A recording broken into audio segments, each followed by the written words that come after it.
Assalamualaikum warahmatullahi wabarakatuh. Selamat datang lagi di Agus 16 Kadis. Hari ini kita akan mendengarkan langsung ceramah dari Ustadz Adi Hidayat. Tema hari ini adalah tentang istri soleha. Kalau begitu, tanpa berlama-lama lagi, mari kita saksikan secara langsung ceramah Ustadz Adi Hidayat. Selamat menyaksikan. Kalau ingin jadi istri ibu yang soleha, cirinya dua. Ada berapa cirinya? Fassalihatu, maka istri-istri yang solihah itu ciri pokoknya dua. Qanitatun, ciri pertama qanitat, jamak dari kata qanita. Bahkan saking inginnya ada ibu yang memberi anaknya namanya qanita. Ada qanita. Oke. Apa artinya qanita? Ya, itu terjemahan kan ya. Baik, qanita itu sifatnya kunut, berarti doa kunut itu doa taat dia. Baik, qanitat artinya kepatuhan yang total. Kepatuhan yang total kepada Allah, itu dasarnya. Kepatuhan yang total kepada Allah.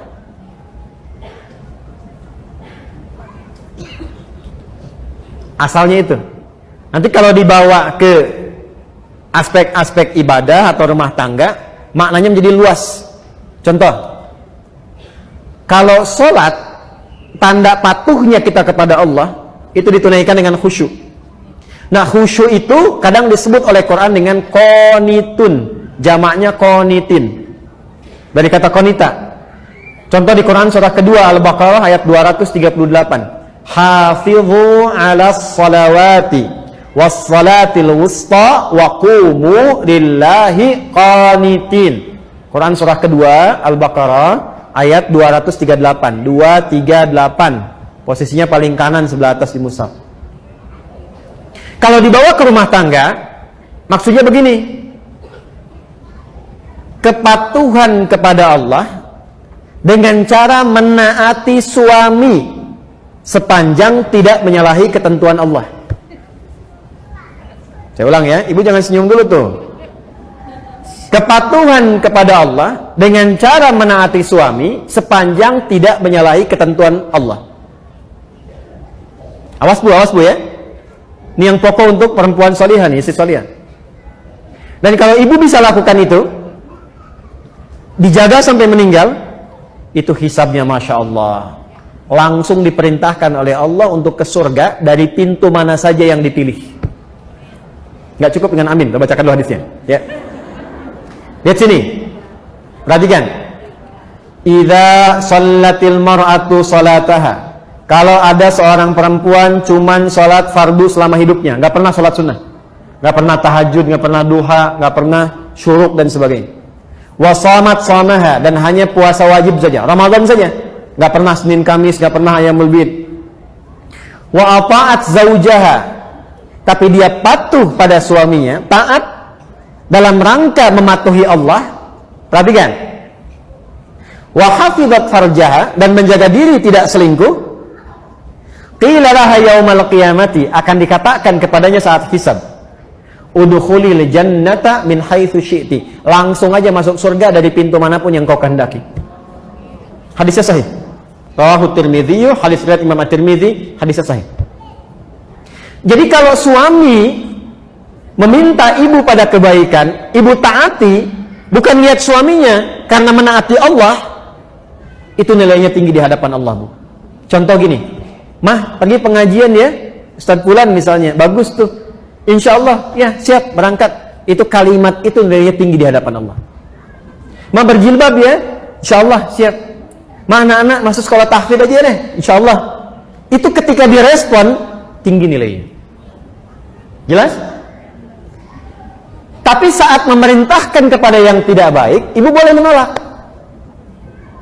Saya ulang ya, boleh menolak, cuma kalimatnya belum selesai. Menolak dengan cara yang baik. Ingat yang pemimpin itu siapa? Suami. Contoh, Mah, lepas dulu jilbabnya ya, papa ada family gathering, yang lain gak pakai jilbab, papa gak enak. Sebentar aja, cuma 30 menit, dan itu pakai lagi.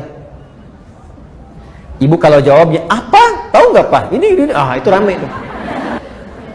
Tapi kalau ibu cara masuknya, Pak, dulu mama sebelum meninggal, dari kecil sudah melatih aku untuk pakai jilbab. Nah, aku niatkan pakai jilbab ini di antara amalan yang jariahnya insya Allah sampai ke mama, ke papa. Kalau dilepas 30 menit dan di saat itu kemudian aku wafat, meninggal dalam keadaan tidak berjilbab, kira-kira bagaimana di hadapan Allah? Ya sudah deh, nggak apa-apa, pakai aja, mungkin jadi dakwah. Ya itu cara masuk yang enak, gitu, halus. Ya boleh menolak, tapi cari jalan yang terbaik, yang halus. Terus ya, Mas ini, mau tahajud dulu Pak. Udah, temenin Papa nonton dulu nih, ini babak kedua nih, rame nih. Bola misalnya kan.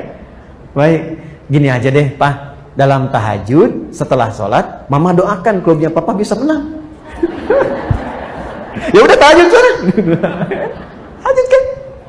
Tiba-tiba kalah kan, Mama sih tahajud. Iya, Papa sih diminta menang malah menangis gitu.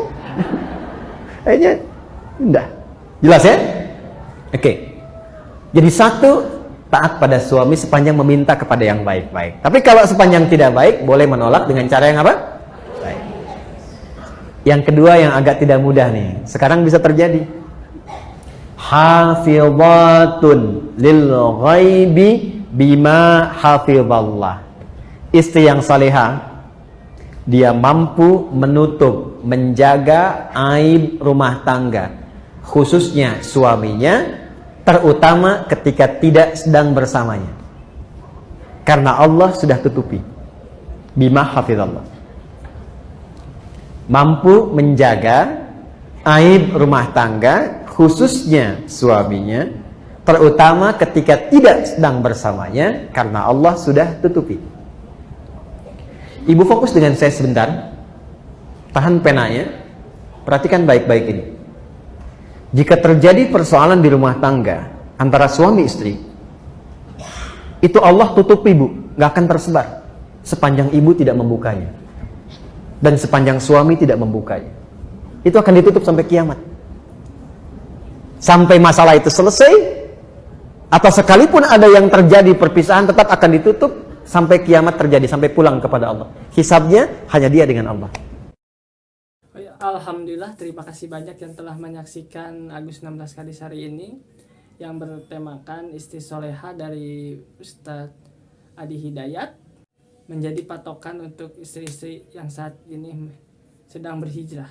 Kalau begitu, sekian dari saya. Assalamualaikum warahmatullahi wabarakatuh.